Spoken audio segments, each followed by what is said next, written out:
I am staring at something that stopped me cold. Jerome Powell, the chairman of the Federal Reserve, just told Donald Trump to go to hell. Again, for the second time in 2 weeks. And I need you to understand why this matters more than almost anything else happening right now.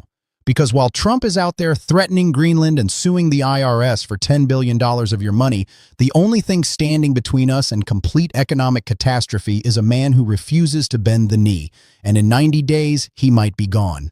Let me paint you a picture of where we are right now. Consumer confidence just hit numbers we haven't seen in 14 years. You have to go back to 2012, well before COVID, to find Americans this scared about spending money. And here's what really gets me. People sitting at home during COVID wearing triple masks, scared out of their minds, had more confidence in the economy than they do right now under Trump's leadership. Think about that for a second. We had more faith in our economic future when we couldn't leave our houses than we do now with Trump supposedly making America great again. The polling numbers tell the story Trump doesn't want you to see. He is underwater by 30 points on how he is handling the economy. 30 points. On affordability, the issue he campaigned on, the reason people voted for him, he is down 35 points. The American people are closing their wallets, shutting their bank accounts, and refusing to spend. And that is a massive problem because consumer spending is one of the twin engines that keeps our economy flying. So what is in these consumer confidence surveys that has Jay Powell and the Federal Reserve so worried? Here, what Americans are telling pollsters keeps them up at night. Tariffs, trade wars, health insurance uncertainty, the threat of actual war, affordability of basic necessities, groceries, electricity, gas prices. Remember those snarky signs people put up? The ones that said, I miss Donald Trump, I miss cheap gas and mean tweets? Well, you are still getting the mean tweets. But say goodbye to cheap gas. Because in the last 24 hours, oil prices have skyrocketed. A barrel of oil is now at $70. In December, it was $58. That is a $12 increase in barely a month. We re-up over 3%, which means you were going to pay more at the pump. I thought that's why people voted for this guy. Lower grocery prices, lower gas prices. They blamed Biden for not fixing it fast enough. Well, it's worse now, and we all know it. Why is oil spiking? Because Donald Trump is rattling his saber at Iran. Again, threatening to send in the USS Abraham Lincoln, threatening to take them out. And Iran fired back, basically saying, if you strike us, we'll retaliate in ways you can't even imagine. And oil traders are freaking out about what this means for global oil markets. Here's the thing nobody is connecting. When Trump took over Venezuelan oil fields, it didn't lead to lower oil prices. When he threatens Iran, he doesn't destabilize anything. He destabilizes oil markets and oil skyrockets. Pain at the pump for you and me, courtesy of the President of the United States who promised us the opposite. And it gets worse. The US dollar is tanking, down 2%, one of the weakest dollars we've seen in years. You know how I know the dollar is in trouble? Gold prices. When gold hits record highs 2 times, 3 times what it was a year or two ago, that tells you something critical. People are fleeing to safe havens. They don't believe in government-issued currency anymore. They don't trust the US dollar. Now, you'd think a weak dollar would at least help with imports and exports, right? American products become cheaper for other countries to buy. Our trade deficit should improve. Nope. The trade deficit just posted the worst numbers in a year. It flipped upside down. It doubled. Exports, the stuff we reselling to other countries, down 4%. Imports, the stuff we rebuying, up. And before you say, what about the tariffs? Let me explain what is actually happening. The companies bringing goods into America figured out how to beat the tariffs through logistics. Different ports, different ships, different flags. They found workarounds, but our exports are crashing. And why wouldn't they? Trump attacked and demoralized our major trading partner, Canada. He went after Mexico. He slapped tariffs on the EU, the entire economic union. When you take Canada, Mexico, and the EU together, I am shocked exports are only down 4%. I'd expect it to be way higher. See, here's what Trump doesn't understand about the American economy. We produce more than American consumers can possibly use. That's actually a good thing. We produce so much technology, so much agriculture, so many services and goods that we need foreign markets. We need our allies to buy from us. We don't need Canada making deals with China instead of us. We don't need Mexico turning its back on us. And that is exactly what is happening. The dirty little secret of Trump's tariff program, which the Supreme Court will likely tear down anyway, is that we redoing worse on trade, not better. The whole point of Liberation Day, that April Rose Garden summit where Trump announced 200% tariffs on countries around the world, was supposedly to fix the trade deficit. It's gotten dramatically worse, so we've got oil up, dollar down, trade deficit exploding, consumer confidence in the toilet, and inflation fears growing.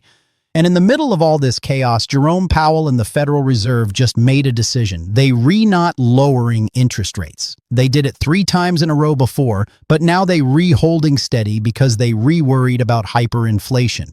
And this is where we get to the heart of everything, the independence of the Federal Reserve. Jay Powell's refusal to let Donald Trump control monetary policy. Because that independence is the only thing keeping this economy from burning up in the atmosphere. Let me show you what Powell said, speaking directly to the American public, to the markets, to our global allies. He told them, "Don't worry. For as long as I am here as chairman, I am not going to allow Donald Trump to influence the Fed's independence." Here is Powell explaining why that independence matters. He said, "The point of independence isn't to protect policymakers. Every advanced economy democracy in the world has come around to this common practice. It's an institutional arrangement that has served people well, to have a separation, to not have direct elected official control over monetary policy. Because monetary policy can be used through an election cycle to affect the economy in politically worthwhile ways. This isn't about the U.S. specifically," Powell said. "This is every advanced economy democracy of any size. It's good practice. It is everywhere among countries that look like the United States. And if you lose that independence, it will be hard to restore the credibility of the institution. If people lose faith that we are making decisions only on the basis of what's best for everyone, for the wide public, rather than trying to benefit one group or another, if you lose that, it's going to be hard to retain it." And here's the part that should terrify you. Powell said, "We haven't lost it. I don't believe we will. I certainly hope we won T. But it is very important because it's enabled central banks to serve the public well." Now, this is the second time in 3 weeks that Powell has had to publicly fight back against the Trump administration. 3 weeks ago, we saw this extraordinary late-night video where Powell came out swinging after it leaked that there was a criminal investigation against him in the Fed. Why? Because they renovating 200-year-old buildings and they running over budget. Let me play you what Powell said in that video. On Friday, the Department of Justice served the Federal Reserve with grand jury subpoenas, threatening a criminal indictment related to my testimony before the Senate Banking Committee last June. That testimony concerned a multi-year project to renovate historic Federal Reserve office buildings. But this unprecedented action should be seen in the broader context of the administration's threats and ongoing pressure. The threat of criminal charges is a consequence of the Federal Reserve setting interest rates based on our best assessment of what will serve the public rather than following the preferences of the president. This is about whether the Fed will be able to continue to set interest rates based on evidence and economic conditions, or whether instead monetary policy will be directed by political pressure or intimidation. Powell closed with this. "Public service sometimes requires standing firm in the face of threats. I will continue to do the job the Senate confirmed me to do with integrity and a commitment to serving the American people. We have an extraordinary situation here. The outgoing Federal Reserve Chairman, who leaves in 3 months, is telling the public, telling the Supreme Court, telling the world, don't give up on the American economy. This madman will be out at some point, and I am not going to give up the independence of the Federal Reserve."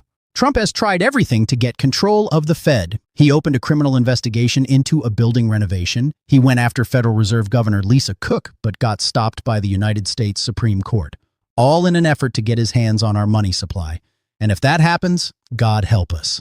Thank God that Jay Powell is not going anywhere. Not yet, anyway. You know what I did after reading through 1,200 comments about this? I found something I wasn't expecting. About 40% of you are absolutely terrified.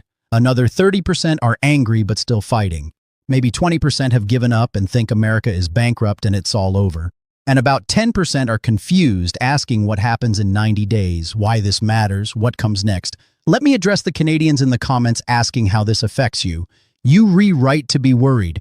When the U.S. economy collapses, when the dollar loses its reserve currency status, when our trading relationships implode, Canada feels it immediately. Your economy is deeply intertwined with ours. If we go down, you are coming with us. That's not a threat, that's just reality. To the folks saying the Federal Reserve is a scam, a private entity, not actually federal at all, look, I hear you. There are legitimate criticisms of how the Fed operates, about its structure, about who benefits from monetary policy. But in this specific moment, with this specific threat, J. Powell's independence is the only thing preventing Trump from turning the Fed into his personal piggy bank. We can debate Fed reform later. Right now, we need Powell to hold the line. Someone asked what happens in 90 days. Here is what terrifies me. Powell's term as chairman ends in May. 3 months from now, Trump gets to nominate a replacement. And you can bet everything you own that Trump will nominate someone who will do exactly what he wants. Someone who will lower interest rates before elections to juice the economy artificially. Someone who will print money to cover Trump's insane spending. Someone who will destroy the Fed's credibility completely. And once that credibility is gone, once global markets lose faith that the Federal Reserve makes decisions based on economics rather than politics, the U.S. dollar loses its status as the world's reserve currency. Countries stop holding dollars. They stop buying our debt. The whole house of cards comes down. One commenter mentioned that China and Japan each hold about 14% of U.S. debt. Canada holds a significant chunk too. They could theoretically dump it all and bankrupt us in 10 minutes. That is not going to happen tomorrow, but it shows how vulnerable we are. Our power comes from global faith in our institutions. Trump is systematically destroying that faith. Here's what gives me a sliver of hope. Powell is fighting back publicly. He's not going quietly. He's telling the American people and the world exactly what's happening. That's incredibly brave and incredibly important. He's creating a record. He's drawing a line. He's saying this matters, and the markets are listening. Despite all the chaos, despite the terrible economic numbers, the stock market hasn't completely crashed yet. You know why? Because traders believe Powell will hold the line for 3 more months. They trust him more than they trust Trump. But what happens in June when Powell is gone? When things could get really bad really fast. Trump's nominee, whoever it is, will face Senate confirmation. If Republicans still control the Senate, they'll rubber stamp whoever Trump wants. If Democrats somehow take control in some special elections, they might be able to block the worst nominees. But that's a long shot. Several of you mentioned the 25th Amendment, declaring Trump mentally unfit and removing him from office. I wish I could tell you that's going to happen. But it requires the vice president and a majority of the cabinet to invoke it. J.D. Vance isn't going to do that. The cabinet members are all Trump loyalists. The 25th Amendment isn't coming to save us. Impeachment?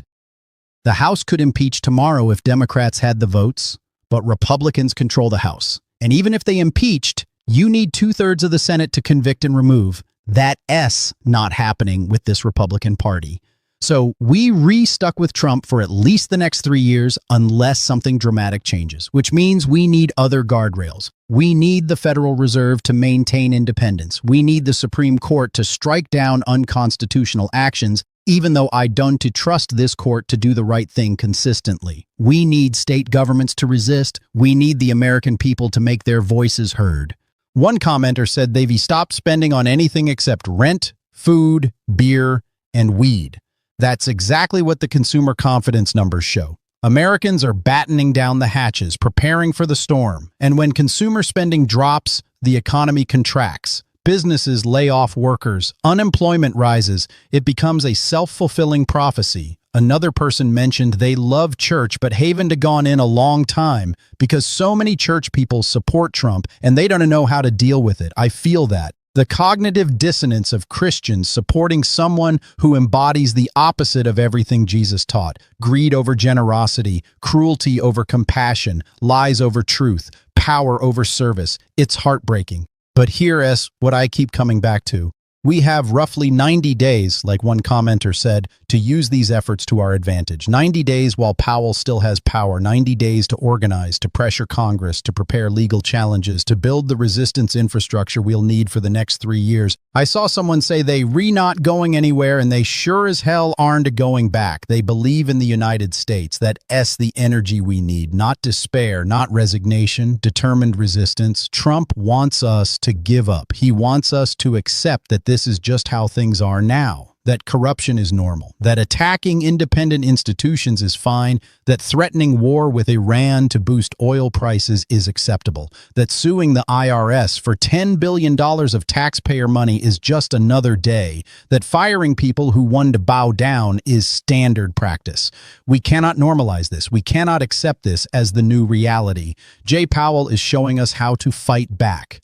With integrity, with public statements that expose what's happening, with refusal to comply with political pressure, with commitment to serving the public rather than one man's ego. The question is whether the rest of us will follow his example. Will we speak up when we see corruption? Will we refuse to participate in schemes that harm our neighbors? Will we prioritize the public good over personal gain? Will we stand firm even when threatened? I don't have easy answers. I don't know if we can save the Fed's independence beyond May. I don't know if we can prevent the economic damage Trump is causing. I don't know if our allies will forgive us for this betrayal and return as trading partners. But I know this: giving up guarantees failure. Fighting back gives us a chance. So here's what I'm asking you to do. First, pay attention to who Trump nominates to replace Powell. Research their background. Understand their economic philosophy. Make noise if it's to someone who will destroy the Fed's independence. Call your senators. Demand they take the confirmation hearing seriously. Second, support the organizations fighting these battles in court. The ACLU, Democracy Forward, Protect Democracy. They refiling lawsuits challenging unconstitutional actions. They need resources to continue that fight. Third, vote in every election. Local, state, federal, special elections, primaries, general elections, every single one matters. The Senate could flip on special elections. State legislatures can resist federal overreach. Local officials can protect vulnerable populations. Your vote is not symbolic. It's essential. Fourth, talk to people in your life who might be persuadable, not the hardcore MAGA folks who are too far gone, but the people who voted for Trump because they wanted lower prices and are now seeing prices go up. The people who wanted stability and are getting chaos. Share facts. Share your concerns. Plant seeds of doubt. Fifth, take care of yourself and your community. If the economy tanks, we'll need each other. Build relationships. Share resources. Look out for vulnerable neighbors. Create mutual aid networks. We survive this together or not at all. I am going to keep reporting on this. I am going to keep connecting the dots between Trump's actions and the economic consequences. I am going to keep amplifying voices like Jerome Powell who are standing up for institutional integrity. I am going to keep fighting because I believe in what America could be, even when I am terrified by what it's becoming. Maybe I am wrong about how bad this could get. Maybe Powell's replacement will surprise us and maintain independence. Maybe the economy will somehow stabilize despite all the warning signs. Maybe Trump will moderate and start governing responsibly. But I don't think I'm wrong. I think we are in serious trouble. I think the next 3 years will test whether American democracy can survive a president who views every institution as an obstacle to his personal power. I think Jerome Powell's stand against Trump might be remembered as the moment when one brave person said no and reminded us all that we can do the same. So thank you, Jay Powell. Thank you for your integrity. Thank you for your courage. Thank you for showing us what public service looks like when it's done right. And to everyone watching, commenting, fighting alongside me, Don T. Give up. These are our darkest days, but they don't have to be our last days. We still have agency. We still have power. We still have each other. The economy is in trouble. The Fed's independence is threatened. Consumer confidence is collapsing. Oil prices are spiking. The dollar is weakening. Trade deficits are exploding. And in 90 days, our best defense might be gone. But we are not powerless. We are not helpless. We are not defeated. Not yet. Not while we still fighting. I am going to keep doing this work. I am going to keep telling you the truth as I see it. I am going to keep connecting with this community. And I am going to keep believing that we can pull through this nightmare. Join me. Stand with Powell. Resist the normalization of corruption. Fight for the country we love, because if